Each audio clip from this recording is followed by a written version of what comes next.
Sisitemu ya tag ihereye ku kirombe abacukuzi bo mu Rwanda benshi bamaze kuyimenyera. Ubundi traceability itangirira mu kinombe nyirizina aho bacukurira amabuye. Ugomba afite cyo bita tag za mine. Tag za mine abacukuzi iyo bamaze gucukura amabuye mandi mu kirombe bayahuriza hamwe agenda agashyiraho tag. Ubwo iyo maze gushyiraho tag za mine barayazana bakayashyira hano ko muhareba. Tag ni akantu k'umweru kaba gafite nimero. Amanimero, buri nimero iba ari ukwayo. Tuvuge nimba ari 82, 57, 60, ubwo nuba kuri 60 kumanura kugeza enda kuri 70, 80, 90. Buri gafuka kayo, buri gafuka k'umusaruro kaba gafite tag yako. Kandi buri gafuka kaba gafite tag yako, ntawe kagomba kurenza ibiro 60. Nimba ari udufuka 20 mbonye mu kinombe ngomba kudushyiraho tag yatwo, kuko tag ntagomba guhura, ntago zigomba guhura, zigomba kuba zinyuranye. Buri gafuka gafite tag yako, buri gafuka gafite tag yako. Tag mine buri gihe itangiye ikorerwa muri mine. Ntago tag mine igomba kwambarirwa muri stock, oya, buri gihe bigomba gutangira muri mine. Ubwo namara kudushyiraho imisaruro bawushyize bawuzanye maze gushyiraho tag kuri buri gafuka, abacukuzi bakazana akabikano muri stock. Iyi system ya traceability itangirira ni inzira ndende. Inzira ndende itangirira muri mine bakazana muri stock. Hano hakaba ari indi tag ya tag negosia. Iyo maze gutunganya umusaruro no kungu burimo ubutari watunganywa neza, batari banawukaranga bavanemo imyanda n'iki. Ubwo bamaze kukaranga nkoro ya tag ya mine hashyira indi tag ya negosia. Tag negosia bikorwa kuri processing barimo gutunganya umusaruro, bawukuramo imyanda, bawumutsa. Iyo maze gukora iyo processing niho shyiraho tag ya negosia. Noneho tag ya negosia hano dukoresha tag ebyiri, tag mine mu kirombe na tag negosia. Uretse tag yo kugenzura ibiva mu birombe, hari n'izitangirwa kuri kontwari zitunganya cyangwa zigura amabuye y'agaciro avuye mu birombe. Umucukuzi yaje yitwaje urupapuro rw'umuhondo, mubona narwo rufite nazo zifite nomero. Ni ukuvuga iyo tugiye guha kampani twandika nomero za tag, tukandika na nomero z'iki gitabo. Ntabwo ari imwe, kandi buri rupapuro rufite nomero yarwo. Iyo wanditse igitabo muhaye wandika nomero kuva urugero kuva kuri 51 kugeza ku 100. Ni ukuvuga harimo impapuro 50, buri rupapuro rufite nomero yarwo. Aho warutoragura rwatakaye ushobora guhamagara iyi nomero niyihe societe bagahita bayikubwira, cyangwa se barafatanya undi muntu wenda yagiye yumvikana na nyiri kampani ararumutiza, polisi imufashe biroroshye gukurikirana icyo gitabo aho cyari cyagiye cyangwa ari wagihawe. Ubwo n'umukozi murumvikana ko bihita bimenyekana. Ya mabuye rero yavuye kuri tere ntabwo abanoze, abakirimo imicanga baba bakoresheje uburyo bwa gakondo. Uyaguze nawe abakenera kongera kuyatunganya. Umukozi uriyo rero uko aca ya tag yazanye nayo mine niko yandika hano. Agafuka ka mbere kamugezeho wenda bacukuye itariki uyu munsi ya 30 cyangwa 29 y'ejo hashize, kamugezeho uyu munsi 30. Yanditse itariki, yanditse ndetse n'igihe kamugereyeho, yanditse nomero ya tag bizanye. Iyi ni ya tag, yanditse nomero ya tag bizanye n'ako gafuka. yanditse mine ivuyeho, yanditse ibiro bizanye, ntabwo akoporora bya biro byanditse hariya nawe aripimira, akandika noneho kugeza ku biro, arategereza bakabitunganya.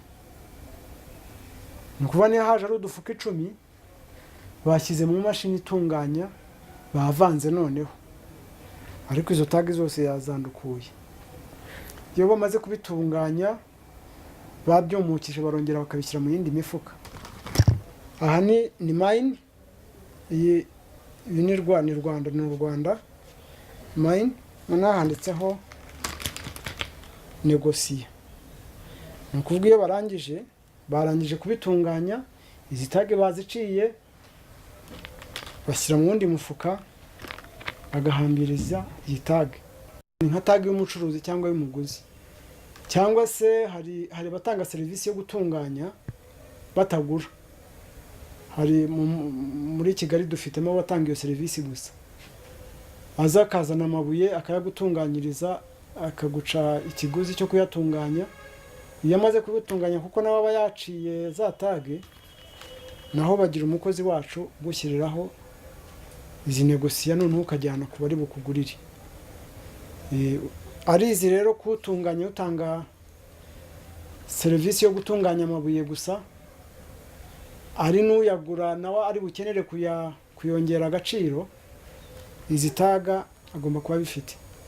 Ariko bikorwa n'umukozi wa leta, ntabwo umupurive wamuha ngo agenda abyikorere byose. Ya mabuye ni ukuba yaturutse ku masosiyete atandukanye baguze, ari muri stoko, umucuruzi ageze igihe cyo kuyohereza hanze, arongera kuyafunga ku buryo bwe. Ariko icyo gihe nta zindi taga zindi zihari, nta bundi bwoko bugaragara.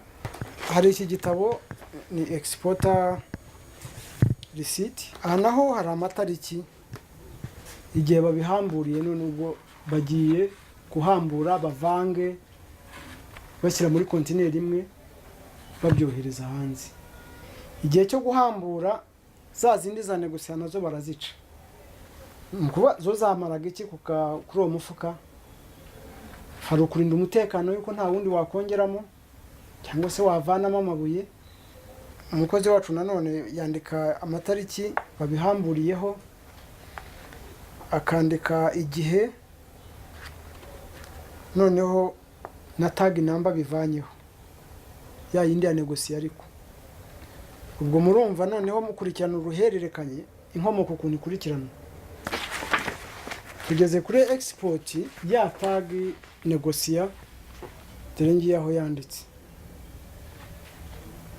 supplier wagurishije ayo mabuye,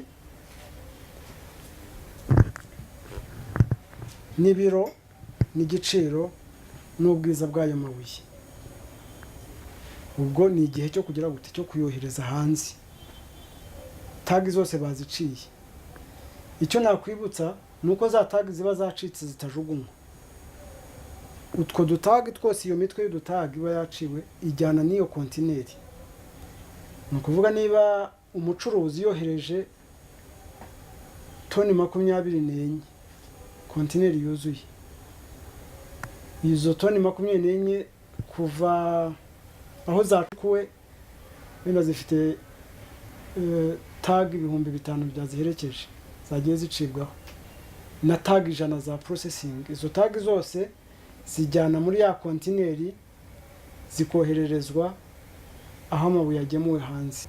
Urebye uru rupapuro ukareba nomero ya tag iriho, ushobora gukurikirana ukajya kuri processing ukayisanga aho yaturutse, ikaba yakugeza ni ku kirombe aho cyacukuwe. Nguko gukurikirana inkomoko y'amabuye. Ino tag y'icyatsi ni tag yatekerejweho vuba. Mu gihe barimo gutunganya ari amabuye, hari imyanda cyangwa se ibisigazwa bisigara. Abantu batandukanye baba barazanye amabuye, ukayoza ibisigazwa ukabishyira ku ruhande. Igihe wabikeneye noneho ntabwo muri system twa dusanganywe, ntiwabona uburyo ujyana amabuye yawe ku isoko. Ni muri urwo rwego twatekereje kuri tag za tailings. Twashatse korohereza abaguzi rero. Mu gihe ushatse gusubira muri ibyo bisigazwa byawe, ukeneye kuvanamo andi mabuye, wazajya ukoresha izi tag. Izi terinze nibwo buryo twashyizeho, ubu biracyari mu igeragezwa, ntabwo zirakoreshwa neza, kugira ngo turebe ko twakorohereza abaguzi mu gihe bashatse gusubira muri bya bisigazwa byabo, babone uko babijyana ku isoko. Ubu buryo bukiri bushya rero ngo icyakora buracyahura n'ingorane, cyane cyane ko ngo hari bamwe mu bakora mu rwego rw'ubucukuzi bw'amabuye y'agaciro batarabumenyera, bityo bagakora amakosa amwe n'amwe. Mu by'ukuri nka sisitemu nshyashya itangira, kandi mbere yo gutangira abantu bari bamenyereye gucuruza nta nkomyi amabuye y'agaciro, bayavana aho bashatse, abayacukuraga mu gihugu birumvikana ko babaga bafite ibyangombwa byo kuyacukura, ariko hakaba hari n'abandi bayavanaga mu bihugu bituranye n'u Rwanda, ndetse bakajya rimwe na rimwe abaguzi bakajya kuyigurira bayavanye aho acukurwa mu birombe. Icyo gihe rero iyo haje sisitemu nshyashya isa nkaho itunguye abantu batari bayimenyereye, cyane cyane dore ko biba ari ubucuruzi, byanze bikunze kugira ngo abantu bajye kumenyera iyo sisitemu biragorana. Gushimangira ubudakemwa bw'amabuye y'agaciro acukurwa mu Rwanda kandi byagarutsweho na Minisitiri w'Umutungo Kamere Bwana Stanislas Kamanzi, aho yagarutse ku gikorwa cyabaye cyo gusubiza muri Kongo amabuye yari yinjiye mu Rwanda ku buryo butemewe n'amategeko. Hari mu kiganiro na Radio Isango Star. Ku isi hose, buri gihugu cyose kiba ku isi kuri ibihugu by'ihanganye ukageza ku bihugu bitoya, haba inzego zibaho zishinzwe kurwanya amagendo.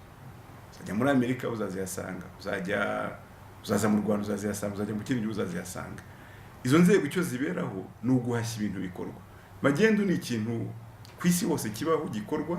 Ayo mabuye nayo yaginjira mu Rwanda ku buryo bw'amagendo bunyuranyije n'amategeko.